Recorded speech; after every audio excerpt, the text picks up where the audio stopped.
ಇದು 3 ಎಕರೆ 13 ಗುಂಟೆ. ಇದೇನಿದೆ corner property. ಈ ಥರ ಮೆಟ್ಲಿಂಗ್ ರೋಡು. ಇಲ್ಲಿ ಪಕ್ಕದಲ್ಲೇ ವರ್ಷ ಪೂರ್ತಿ ತುಂಬಿರುವಂಥ ಕೆರೆ ಇರ್ತದೆ. ಸ್ವಲ್ಪ ಗಿಡಗಳು ಬೆಳ್ಕೊಂಡಿದೆ, ನಿಮಗೆ ವಿಸಿಬಿಲಿಟಿ ಕಾಣಿಸ್ತಾ ಇಲ್ಲ. ಸ್ಟೇಟ್ ಹೈವೇಯಿಂದ ಒಂದು 650 ಮೀಟ್ರು ಈ ಥರ. ಇದು ಇಲ್ಲಿಂದ ಒಂದು 300 ಮೀಟ್ರ್ ಮುಂದೆ ಹೋದರೆ ಊರಿದೆ. ಸೊ ಇದಕ್ಕೆ ಅಟ್ಯಾಚ್ ಆದಂಗೆ ಇದು ನಕಾಶೆದಾರಿ ಹಿಂದೆ ಲ್ಯಾಂಡ್ಗಳಿಗೆ ಹೋಗುತ್ತೆ. ಇದು ಇಲ್ಲೇನು ಹುಲ್ಲು ಜೋನ್ ಬೆಳ್ಕೊಂಡಿದೆ. 3 ಎಕರೆ 13 ಗುಂಟೆ. ಅಲ್ಲಿ ಕೊನೆದು ಒಂದು ಮರ ಕಾಣಿಸ್ತದೆ. ಮರದಿಂದ ಹಿಡ್ಕೊಂಡು ಅಲ್ಲಿ ಭತ್ತ ಕೂತಿದ್ರಲ್ಲ ಅದ್ರ ಹಿಂದೆಗಡೆ ಪೀಸು.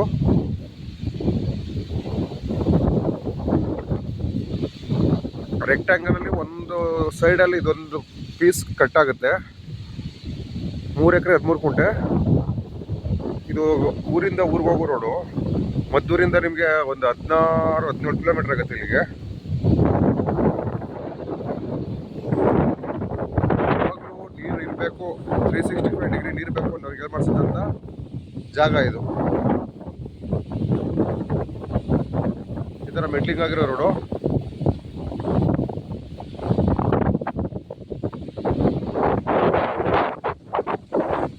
ಯಾವಾಗಲೂ ನೀರಿರುತ್ತೆ. ಈ ಥರ ಗಿಡಗಳು ಬೆಳ್ಕೊಂಡಿದ್ದೆ, ಹಂಗೆ ಗೊತ್ತಾಗ್ತಾ ಇಲ್ಲ. ನಿಮಗೆ ಟಾರ್ ರೋಡ್ಗೇನೆ ಇದು, ಕಾಂಕ್ರೀಟ್ ರೋಡ್ಗೆ ಆದಂಗೆ 350ರಿಂದ 400 ಫೀಟು ಫ್ರಂಟೇಜ್ ಸಿಗುತ್ತೆ. ಆ ಮರಗಳೇನಿದೆ ಅದೇ ಬಾರ್ಡರು. ಇದು ಈ ಕಡೆ ಕಬ್ಬೇನ ಬೆಳೆದಿದ್ದಾರೆ, ಅವುಗಳಿಗಿಂತ ಹಿಂದಕ್ಕೆ. ಈ ಥರ ಒಳ್ಳೆ ಎನ್ವೈರನ್ಮೆಂಟ್ ಇರುವಂಥ ಪ್ರಾಪರ್ಟಿ. ವರ್ಷ ಪೂರ್ತಿ ನೀರು. ಮದ್ದೂರಿಂದ ಇಲ್ಲಿಗೆ 16 ಕಿಲೋಮೀಟರ್ ಆಗುತ್ತೆ. ಇದೊಂದು ಲೋಕಲ್ ಸ್ಟೇಟ್ ಹೈವೇಯಿಂದ 650 ಮೀಟ್ರ್ ಒಳಗಡೆಗೆ. ಹಿಂಗೆ ಕಂಟಿನ್ಯೂ ಹೋದರೆ 350 ಮೀಟ್ರು ಊರು ಸಿಗುತ್ತೆ. ವರ್ಷ ಪೂರ್ತಿ ಭತ್ತ ಬೆಳಿಬೇಕು, ಕಬ್ಬು ಬೆಳಿಬೇಕು, 365 ಡೇಸ್ ನೀರು ಬೇಕು ಅನ್ನೋರಿಗೆ ಮಾಡಿಸೋದು ಜಾಗ ಇದು. 3 ಎಕರೆ 13 ಗುಂಟೆ. ಜನರಲ್ ಕ್ಯಾಟಗರಿ ಸೇರಿರುವಂಥ ಪ್ರಾಪರ್ಟಿ.